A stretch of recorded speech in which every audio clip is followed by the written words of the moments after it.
Very good morning. Today's topic will be on components of remote sensing under the unit remote sensing at the subject GIS and remote sensing system. Before going into the session, we'd like to have a small recap. At the previous class, I have said some introduction on remote sensing, what is remote sensing, and what are the methods involved in remote sensing. Today, we'll see something about remote sensing process. As we all know, remote sensing is nothing but a process where the data are collected without any physical contact. If that's the case, then the data could be collected and stored in a remote place and it could be operated by some means and we could retrieve those kinds of data, and those data will be interpreted, digitized, manipulated, and then we could use them for our own purposes. This is how the remote sensing process involves. It is actually a multidisciplinary activity that deals with the inventory, monitoring, and assessment of those kinds of natural resources through the analysis of the data that has been collected from the observations at the remote platforms. So, when we have been viewing in a certain context, it covers various disciplines from several fields like astronomy, laboratory testing of materials, and also it could be used under the identification of Earth features by detecting the characteristics of the electromagnetic radiation that gets reflected, emitted, scattered by the Earth's surface. And these kinds of electromagnetic radiation from the ultraviolet rays to the far infrared rays and microwave regions provide the greatest potential in the context of Earth resources survey. So this will help us to collect the data remotely. And here the maximum number of processes involved in the remote sensing are the interaction between the incident radiation and the target of interest.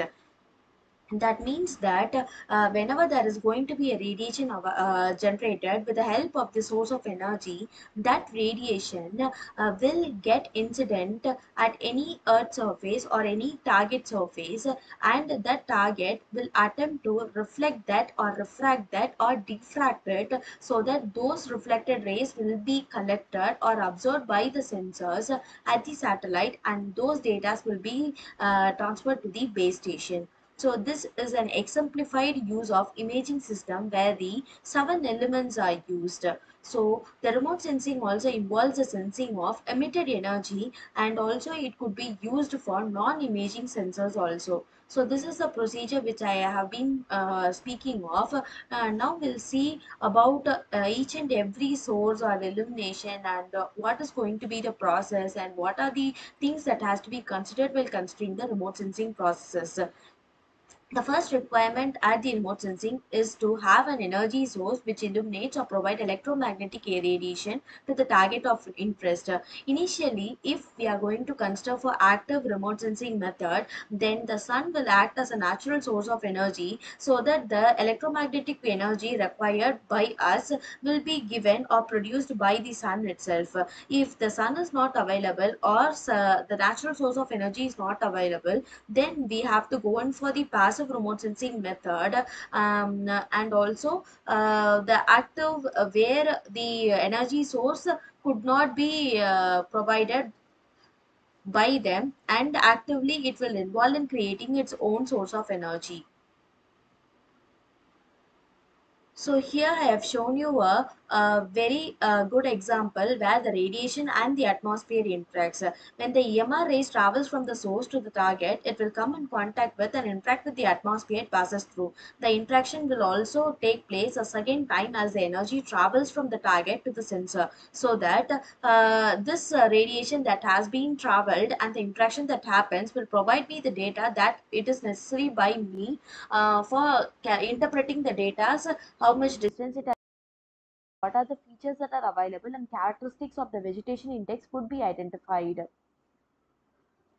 So this is the interaction with the target and also the recording of energy by the sensor.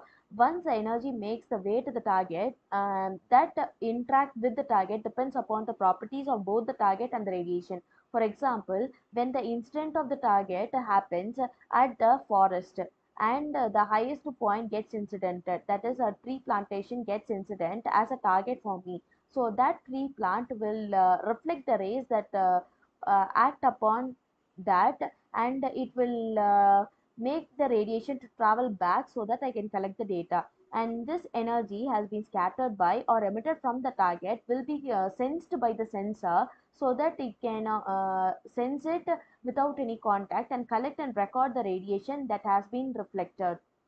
So these are the things which I have prepared for today's class. See you at the next class. Thank you.